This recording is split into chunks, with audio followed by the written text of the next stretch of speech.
You probably remember the week gas jumped 70 cents almost overnight. It is a moment easily dismissed as just another round of prices going up. But that spike traced back to a stretch of water most people can't point to on a map.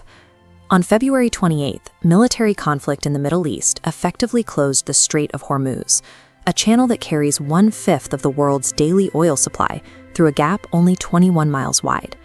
Insurers triggered the closure by withdrawing tanker coverage, effectively making the financial risk of sailing through the channel too high to bear. This chart shows the scale of the resulting shock.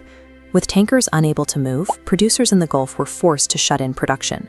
14 million barrels sat unsold, and global supply crashed by 10 million barrels a day in March. Global markets reacted instantly. Brent crude surged 65% by the end of the month, the sharpest monthly increase in the history of the index. This single bottleneck triggered a chain reaction across 3 interconnected sectors of the global economy. The first force is the trade shift. Without access to the strait, shipping companies rerouted their vessels around the Cape of Good Hope. That detour adds 10 to 14 days to a voyage, burning more fuel and requiring higher insurance premiums for the extra time at sea. These longer voyages lead to massive container backlogs at international ports, impacting the tankers, cargo carriers, and container ships that all rely on these lanes.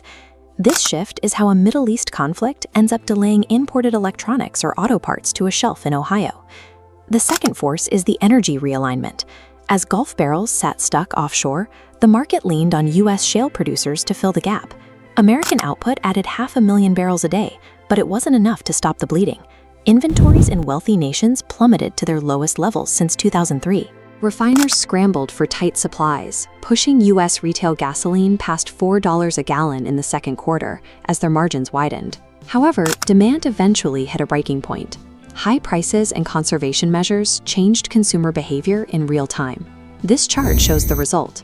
Global demand dropped by 1 million barrels a day compared to the year before, with the most significant reductions occurring across Asia. Scarcity teaches efficiency. By using less fuel, the world created its own ceiling for how high prices could realistically spiral. The third force is the currency ripple.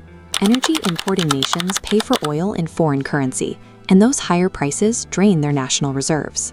Draining these reserves puts downward pressure on their exchange rates, making every other imported product more expensive for their citizens. Central banks often respond by raising interest rates to defend their currency and fight this imported inflation.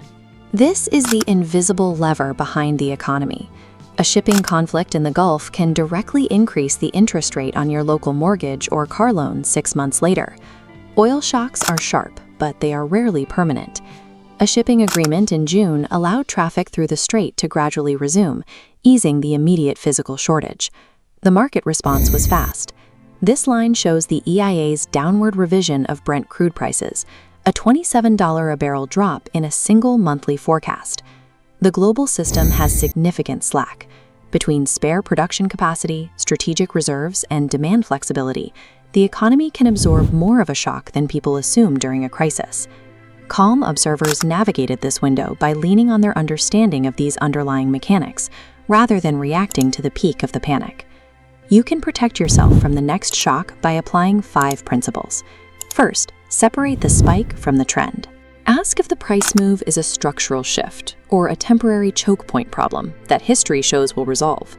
Second, build a fuel and energy buffer before you need it. Households that left slack in their monthly budgets were able to absorb a few months of 50% higher utility costs without a crisis. Third, understand your rate exposure. Check whether your debts are fixed or variable, so you know exactly how a central bank move will impact your monthly payments. Fourth, notice who benefits. Every energy shock creates winners in energy-producing regions, making broad, diversified investments essential to smoothing out the impact. Fifth, watch the resolution signals.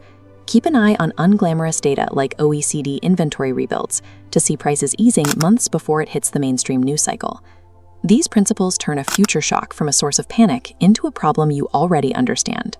This video is for educational purposes and is not financial or professional advice. Please consult a qualified advisor for your specific situation.